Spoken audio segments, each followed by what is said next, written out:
Welcome to ET number 6. This is the graduated filter localized adjustment in Lightroom. So what we're going to do here is just kind of get us into the mood of doing a localized adjustment right away. We'll look at this picture right here of my friend Olivia. And what happened with the picture of Olivia here is that this is a good portrait. However, we have a couple of kind of like little issues going on here. The whole image is really just too bright, and our eyes tend to wander everywhere instead of to her face.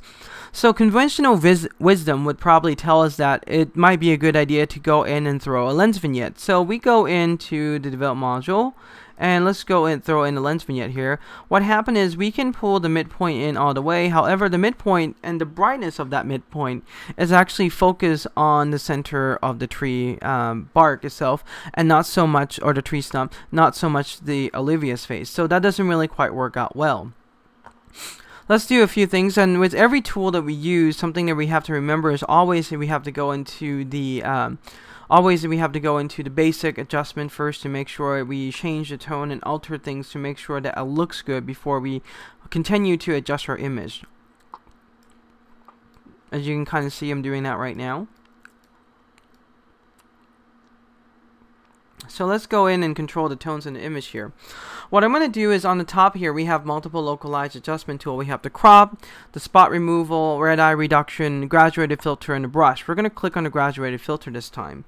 Once you click on it, it will pull an extra panel up here that allows us to control different things. So we can go in and effectively control color temperature, exposure, contrast, highlight, shadow, all these things you can do. You can even add a color. What we're going to do here is reset everything. The way how we're going to do that is just double click on the title of each slider. As you can kind of see there, it's really quick to just reset something back to default. And what I'm simply going to do here in this case is just come in, and I'm just going to dial the exposure down to about -1. So we're going to darken different areas of this picture. In this case, we're going to darken 3 areas in this picture. So we're going to darken the area in this zone right here by the really bright lights. We're going to darken the top right corner and in the bottom right corner as well. The way how we use this tool is not necessarily the conventional wisdom, again, that you would do it where you come from the edge and dial it in. You pick a point where you want your effects to start.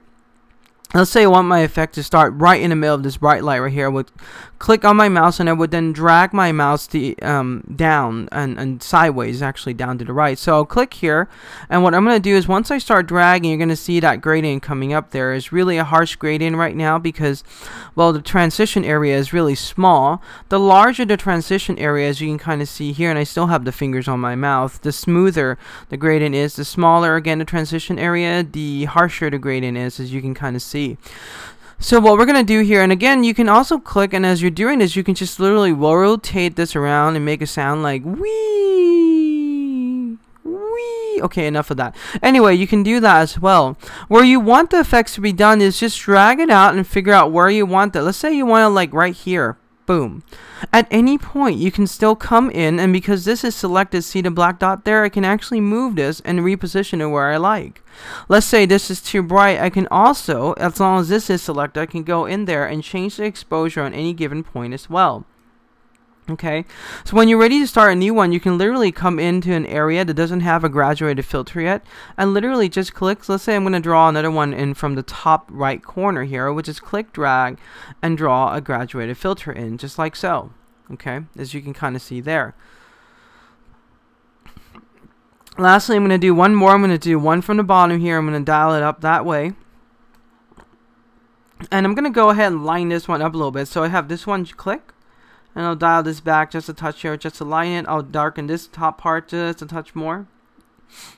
And as you can kind of see there, effectively we can transform a picture that looks like, let me close that tool out, a picture that looks like that to a picture that looks like this in a very short amount of time. So the tool that you have at your fingertips when in Lightroom are extremely powerful. The only thing that we need to kind of be concerned with ourselves is how do we use these tools, and how do we harness the power of what these two have to offer. A couple of other examples. Let me go into advanced things a little bit. Let's say we need to do a few things to this image. First of all, we need to rotate this image because the rotation is off, so we need to crop it and rotate it. I'll pull the crop tool, and we show you this before. You can use the ruler by just clicking here, pulling out the ruler, and it literally drag on that straight line right there by the bay. Correct it automatically. Press enter to close that. Let's play with some tones. I'm going to bring some highlight back, put some shadow in, set the white points, add some contrast to my picture, make that picture pop, as you can kind of see there, and maybe change the black point a little bit. Okay, perfect. So a couple things what I'd like to do here with this image is using the basic skill we've done so far, HSL. I think the sky can use a lot of enhancement to make it look better. So I'll start with saturation. I'll click on the target color selector, and what I'm going to do is hover over the sky area right here. I'll click my mouse and I'll push up. Hold my button and push up to make the sky deep blue, as you can kind of see there. I'll even go further because I'm really heavy-handed kind of person, and I like to make the effect really well known or really defined. So what I'm going to do is go into luminance and again click on the target color selector, and I'm going to come into the area of the sky again. Well, this time what I'm going to do is darken it. So I'll click on the area to blue, click and pull my mouse down to darken that blue up. Okay, so this looks pretty neat. The only problem that I'm having right now is in the area of the foreground is really shifting and changing color into a really, really ugly tone. The problem when we use HSL tool and most of these other tools here in Lightroom is that these tools are what we call globalized adjustment. That means that it will affect all the colors or tone in images, or particularly the colors that are affected in this case, which is blue. We can counteract that with a graduated filter. What I'm going to do here is reset everything. One thing we're going to do graduated filter is we're going to dial the saturation down just a little bit here. It's down just a touch. And the other thing what we're going to do is counteract this with the color temperature by warming up the area. So we're going to pull the color temperature up a little bit. And I'll simply start like right here and I'll drag up. And by the way, if I press the shift key when I drag, Lightroom's automatically going to snap, if you can kind of see there, my effects to... it's going to snap my effects, as you can kind of see, to specific axes. And notice as I'm pulling this up with the shift key hold, this just makes sure the line straight. You can kind of see that that blue is slowly going away. I'll even do this. This is a live effect, so I start out in this area. And as you can kind of see, as I'm moving my mouse up further and further and further, the blues are kind of going away. And I want the middle point, the transition, to end like right at St. Paul Cathedral right there. Boom, just like that. If I want the foreground warmer, I can literally just go in and change the temperature up a little bit if I want to. I can also make the foreground brighter if I would like, with exposure. I'm not sure why I would do that in this case. You can control the highlights, so you can bring some of the, for instance, the metal rail here back a little bit, like so. So you can kind of control the picture that way as well. A few more examples of this, and then we'll conclude this session up here. We're gonna actually pick a picture of a French skyline. Let's do that one, or that one. They're all bad.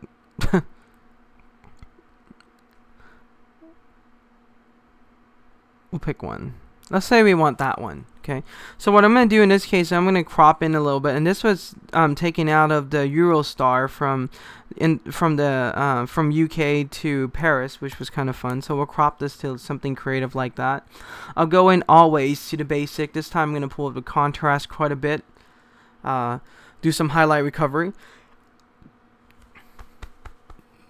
to bring some of the cloud back. Pull some of the shadows up. In this case, we're going to pull in some white. Make sure we set the white points and the black points. As you can kind of see there, make that image pop. We're losing the sky. So what I'm going to do here is try to use HSL. And I'll start out with luminance in this case, just because I think like this one could use a lot more luminance reduction. Go into the blue area here, click, and I'll pull down to kind of just darken the blue. Ooh, and I'm able to successfully pull out some of the blue areas. That's very nice. What I'm going to do next is probably saturation. I'll saturate the blue up maybe a little bit more. You can kind of see.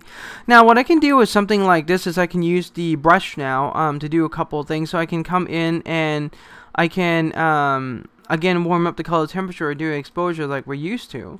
But what we can also do as well, I can make the sky even more saturated and contrastier by pulling the saturation up. and I'll pull the contrast up as well. Click and drag down. You can kind of see there that the blue is now going out of whack as we speak. And if I zoom in on this picture right here, you can see that it doesn't really gradate or pixelize the way that you see when it zoom out. So just something to keep in mind there. I can also come in and play around with the sharpness of the sky as well. So I can pull the sharpness and the clarity down. And when I do that, you're going to notice if I zoom in now that the sky is really, especially in that area up above here, is super soft, super gloomy per se. Let's do a 1-to-1 zoom in. If I pull the clarity the opposite direction and the sharpness the opposite direction, I can actually have a really sharp, punchy clouds as well. Or you can just pull the clarity up in general to kind of create a little bit more definition of cloud, depending on how you want to go about this. But you can change something like that as well. So it's really cool. Last picture here, what I'm going to show you is something like this. For instance, if we color correct this just very quickly here, do some white balance and basic correction, and my computer is actually kind of stalling. So any questions? Oh wait, we're on a video, you can't ask questions. Send me an email instead.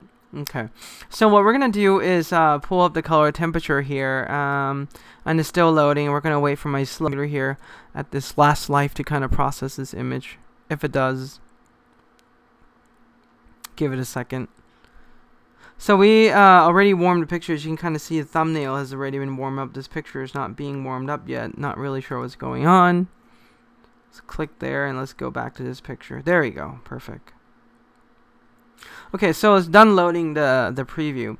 So what we're going to do is go ahead and increase the contrast, pull some highlight backs, and you can kind of see even if we pull highlight backs all the way, we barely recover the sky. I'm going to go into HSL, my normal convention. Let's start with saturation. Let's say I want to saturate the blue here.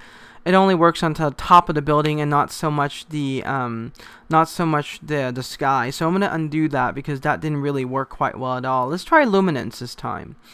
I'm going to click on the sky and pull it down. It kind of works a little bit, although it's not as uniform and is really bright on top. I don't really like that effect, so I'm going to undo that again. For something like this, a graduated filter might be appropriate, and what I'm going to do is a couple things. I'm going to actually go ahead and increase the saturation for this one. I'll start with just that right now. I'll pull in from the top here and just press the shift key, just like so. And what we want to do too, besides increasing the saturation, because the sky is so bright, what we want to do as well is pull down the exposure, darken the top part of the sky a little bit, as you can kind of see there. Okay, so we've done that. You can change the color temperature of the sky if you want to. You want it more cooler, bluer, as you can kind of see. We can come in and do that. Now, let's say you don't want to actually do the blue by changing the color temperature. The other way that I can do it is right here using the color. So in the color right there, I can literally click on, for example, like a blue color and automatically apply that color to the sky as well. I'll pull this one down a little bit further, maybe to about there. And if we can kind of see there, the top is a little bit brighter. So what I'm going to do is I'm going to click on new. And I'm going to actually go and click on another blue color again, saturation. I'll pull the exposure down a little bit. In fact, I'll reset saturation this time. I'll pull it down, press the shift key, and you can kind of see that I'm actually doing almost like a double gradient now, where the sky on the top is now looking more and more seamless and is actually gradating the tone effects into the picture right there. So sometimes you need two effects to counteract each other.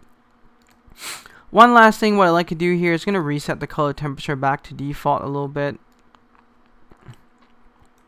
Just a touch, as you can kind of see there. So what you can kind of see is a cobblestone in the front of this picture is kind of turning blue a little bit. And let's say we don't want that. So we're going to come into a new graduated filter, reset everything. And this time what I'm going to do is literally just turn the color temperature up. Come right on the rock here or the cobblestone, shift click, and you can kind of see there we just got rid of blue. I'll pull this up and down. You can kind of see there's a lot more blue there. And a lot less blue. And you can always come in and click on a point.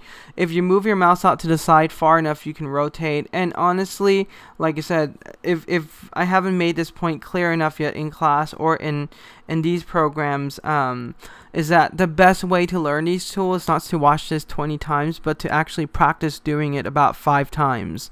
So it's a little bit less time on your end, and you get to have fun doing it and create something very inspirational and fun like this. And I would love for you guys to really go in and play around with your image and just do it, because you're going to get so much more out of this.